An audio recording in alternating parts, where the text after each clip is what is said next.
Indian premier league আইপিএলে দারুণ এক কীর্তি গড়লেন ভারতীয় তারকা পেসার ভুবনেশ্বর কুমার।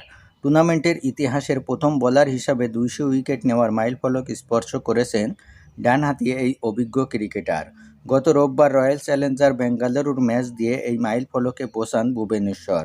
বেঙ্গালুরুর এম চেন্নাস্বামী স্টেডিয়ামে চেন্নাইয়ের বিপক্ষে দ্বিতীয়বারে বল করতে এসে আয়ুষ মালহোত্রাকে আউট করেন ভুবনেশ্বর, আর তাতেই নিজের 200 উইকেট পূর্ণ করেন তিনি। এরপর আরও 2টি উইকেট শিকার করেন ভুবনেশ্বর। সব মিলিয়ে ম্যাচে 4 ওভারে 41 রান খরচায় নেন 3 উইকেট।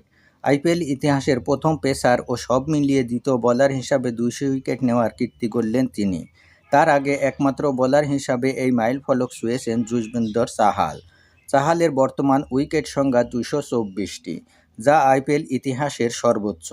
এখন পর্যন্ত 176 ম্যাচ খেলেছেন ভারতীয় এই লেগ স্পিনার, আর 192 ম্যাচে 202 উইকেট নিয়ে দ্বিতীয় স্থানে ভুবনেশ্বর কুমার।